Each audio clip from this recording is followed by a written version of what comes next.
अस्सलामु अलैकुम वरहमतुल्लाहि वबरकातुहू। आइटम एनालिसिस, इससे पहले पिछली वीडियो में हमने डिस्कस किया आइटम डेवलपमेंट क्या होता है। तो इस वीडियो में हम देखने जा रहे हैं कि व्हाट इज़ आइटम एनालिसिस।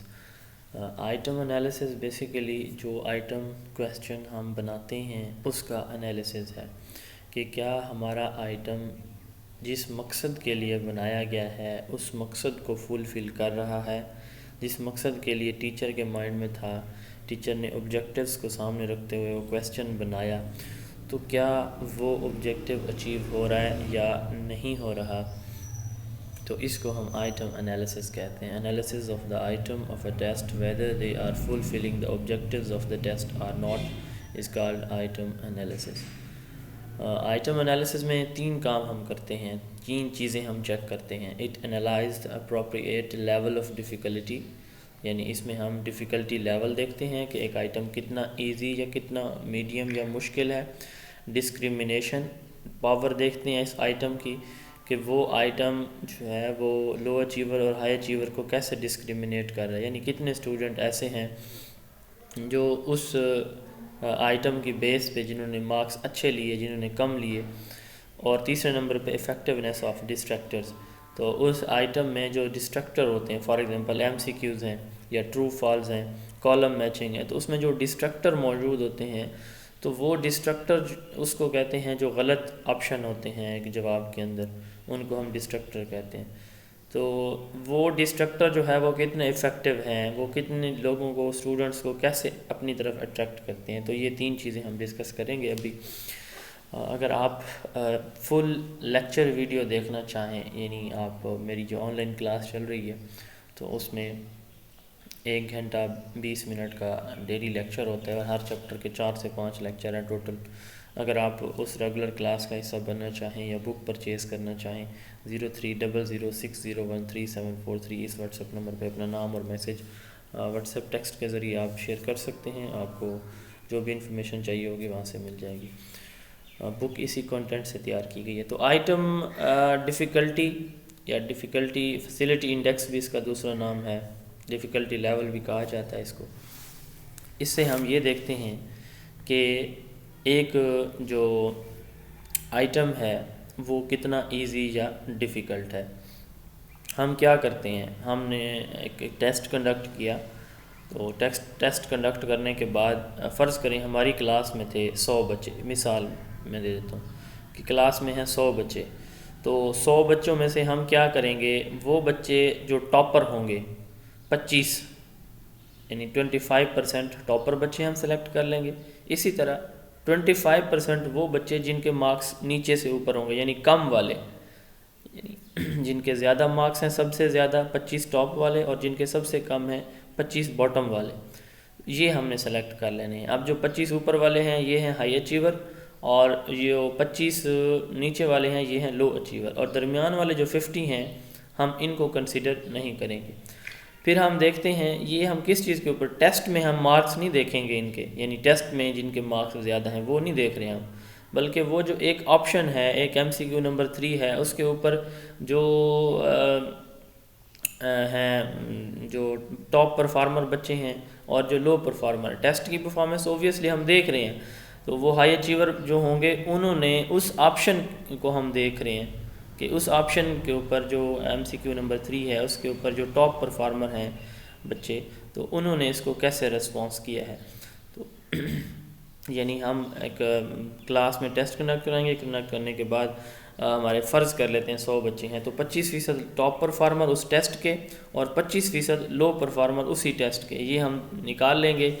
फिर हम देखेंगे कि इन 25 लो परफार्मर ने और हाई परफार्मर ने किसी एक MCQ को कैसे रिस्पॉन्स किया है। तो ये हम चीज़ चेक करते हैं आइटम डिफ़िकल्टी में। कैसे करते हैं इसका मैं आपको बता देता हूँ। इसका प्रोसेस पहले देखते हैं। Arrange papers in an order of highest to lowest score, यानी हाईएस्ट से लोएस्ट स्कोर में पेपर्स को हम अरेंज कर लेंगे, बच्चों के सारे पेपर्स को। फिर हम 50% select the paper with 25% high score and 25% lowest score, यानी टॉप वाले 25% और लो वाले 25% ये हम सेलेक्ट कर लेंगे, दरमियान वालों को हम इग्नोर कर देंगे। फिर इससे हम क्या करेंगे, उन बच्चों की उस एक जो MCQ है या आइटम है उसके ऊपर परफॉर्मेंस को चेक करेंगे। तो calculate the correct response of the high and low achiever by applying the formula. अब फार्मूला क्या है? फार्मूला है facility index FI is equal to NR divided by NT। NR क्या है? Number of student who answered correctly, यानी वो बच्चे जिन्होंने उस आइटम को का जवाब जो है वो दुरुस्त तरीके से दिया है, इसको हम क्या कहते हैं?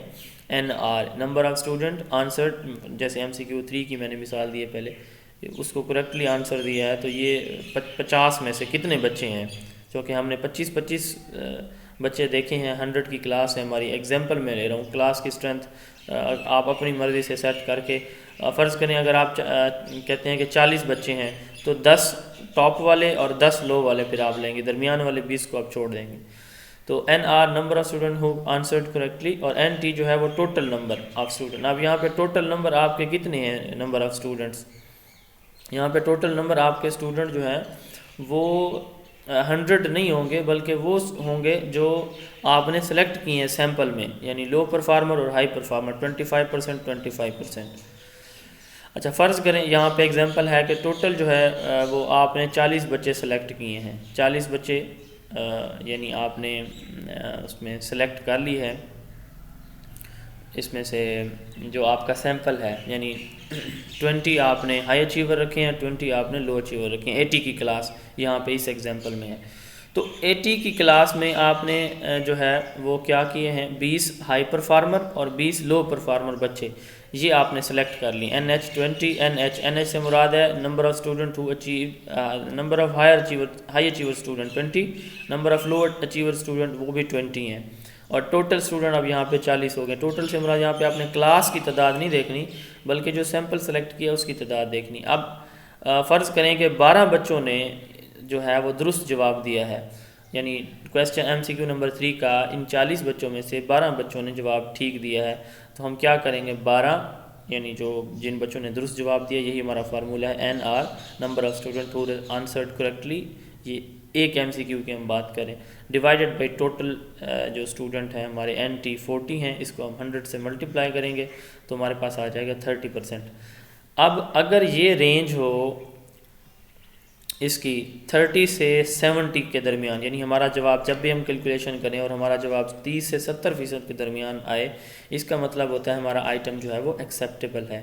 अगर ये 30% से कम हो तो इसका मतलब होता है हमारा आइटम बहुत डिफ़िकल्ट है, और अगर ये 70% से ज़्यादा हो तो इसका मतलब है हमारा आइटम बहुत ईजी होता है, और अगर 50 इसकी वैल्यू आती है तो इसका मतलब हमारा आइटम बहुत ही स्मार्ट या बेस्ट है।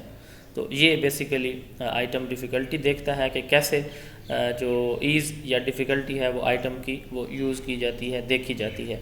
NR मैं रिपीट कर देता हूँ, इसको फार्मूला थोड़ा सा मुश्किल है। आपके पास इसी एग्जांपल को मैं दोबारा कोट कर रहा हूँ। आपके पास 80 की तादाद है, 80 में से आपने टेस्ट लिया फ़िज़िक्स का, तो और फिज़िक्स के टेस्ट के नंबर लगा दिए। नंबर लगाने के बाद आपने हाई से लोअर आर्डर में, यानी ज़्यादा मार्क्स वाले बच्चों के पेपर ऊपर और इसी तरतीब में फिर बिल्कुल नीचे उसका पेपर होगा जिसके सबसे कम मार्क्स हैं, इसी तरतीब में। तो आप जो है वो 80 की क्लास है आपकी, 25%, यानी 20 पेपर ऊपर से और 20 पेपर नीचे से आपने निकाल लिए। निकाल लेने के बाद आप किसी एक MCQ को देखते हैं, फ़र्ज़ करें MCQ नंबर 1 आप देखना चाहते हैं।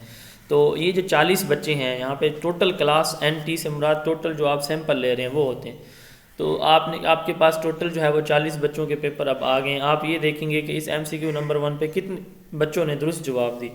फ़र्ज़ करें 12 ने दिया, तो 12 डिवाइडेड बाई 40 ज़रब multiplied by 100 is equal to 30%। तो इस तरह आपका जवाब कैलकुलेट हो जाएगा। तो ये बहुत इंपॉर्टेंट है, MCQs में पूछा जाता है। दूसरा है डिस्क्रिमिनेशन पावर। डिस्क्रिमिनेशन पावर क्या होती है कि ये एक जो टेस्ट आइटम है, हम ये देखते हैं कि एक टेस्ट आइटम स्टूडेंट को कैसे डिस्क्रिमिनेट करता है, यानी हाई अचीवर को और लो अचीवर को कैसे डिस्क्रिमिनेट करता है। इसका फार्मूला है D is equal to NH minus NL over N।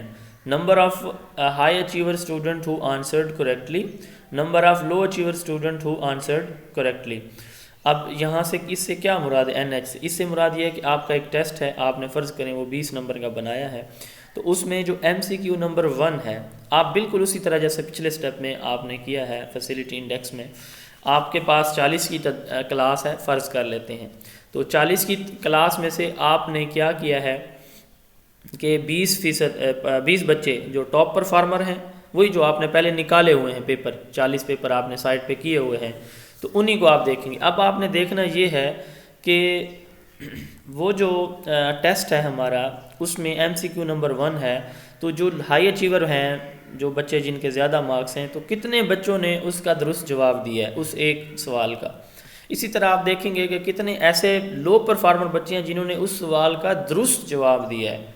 ठीक है, तो अब आप क्या करेंगे, जो बच्चे जिनकी फ़र्ज़ करें जो है वो आपके पास टोटल तादाद कितनी होती है, जैसे में हम एग्जांपल ले रहे हैं कि हमारे पास टोटल जो तादाद है वो 40 है।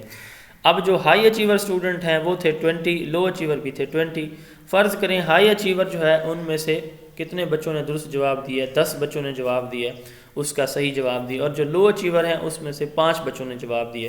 तो 10 - 5 इज़ इक्वल टू टोटल हमारे पास बच्चे कितने थे, 40 थे, 40। तो आपका जो है वो आंसर आ जाएगा। यहाँ पे जो एग्जांपल है वो भी हम देख लेते हैं कि number of high achiever divided by number of low achiever, जो number of high achiever minus number of high achiever minus number of low achiever divided by n। अब यहाँ पे जो n है, ये देखें कि हमने भी फ़र्ज़ करें कि हमारे पास जो क्लास है वो 40 की थी इस एग्जांपल में। तो 40 की क्लास में हमने क्या किया, 10 हाई अचीवर बच्चे सेलेक्ट किए और 10 लो अचीवर बच्चे सेलेक्ट किए, यानी 25% हाई 25% लो। तो फिर क्या हुआ कि जो हाई अचीवर बच्चे हैं उन्होंने MCQ नंबर 1 को 10 के 10 बच्चों ने दुरुस्त जवाब दिया, तो यहाँ पे 10 आ जाएगा NH में।